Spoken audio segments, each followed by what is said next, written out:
شیطان کے حملے اور ان سے بچنے کے مؤثر طریقے جاننے کے لیے ویڈیو کو اینڈ تک ضرور دیکھیں۔ بسم اللہ الرحمن الرحیم، الحمدللہ رب العالمین، والصلاة والسلام علی سیدنا محمد وعلی آلہ واصحابہ اجمعین۔ السلام علیکم ورحمۃ اللہ وبرکاتہ۔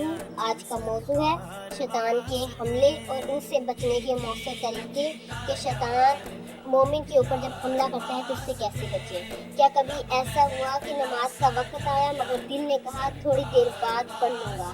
کبھی گناہ کرتے وقت دل نے کہا ایک بار سے کیا فرق پڑتا ہے؟ یہ اکثر شیطان کے وسوسے ہوتے ہیں جن کا مقصد انسان کو اللہ سے دور کرنا ہے۔ اللہ تعالیٰ فرماتے ہیں بے شک شیطان تمہارا دشمن ہے، لہٰذا تم بھی اسے دشمن ہی سمجھو۔ سورۃ الفاتر آیت نمبر 6۔ یہ آیت ہمیں یاد دلاتی ہے کہ شیطان کوئی دوست نہیں بلکہ کھلا دشمن ہے۔ مومن کا یہ کھلا دشمن ہے۔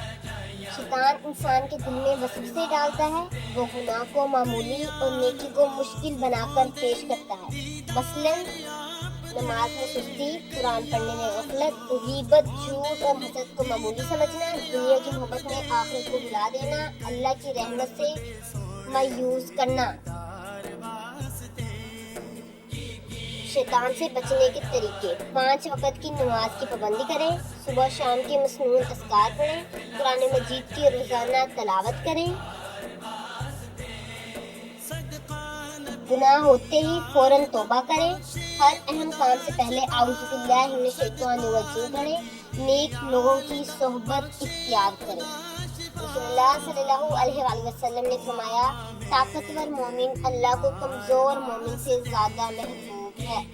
یاد رکھیں شیطان کی چالیں کمزور ہیں لیکن وہ اسی شخص پر اثرانداز ہوتا ہے جو اللہ کی یاد سے غافل ہو جائے۔ آئیے آج عہد کریں نماز، قرآن، ذکر، استغفار کو اپنی زندگی کا حصہ بنائیں گے تاکہ شیطان کے حملوں سے محفوظ رہ سکیں انشاءاللہ تعالی۔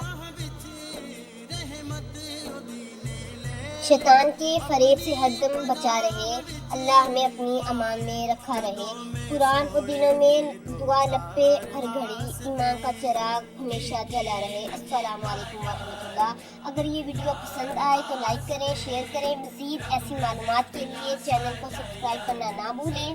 اگر آپ کسی ٹاپک پر معلومات حاصل کرنا چاہتے ہیں تو کمنٹ کریں۔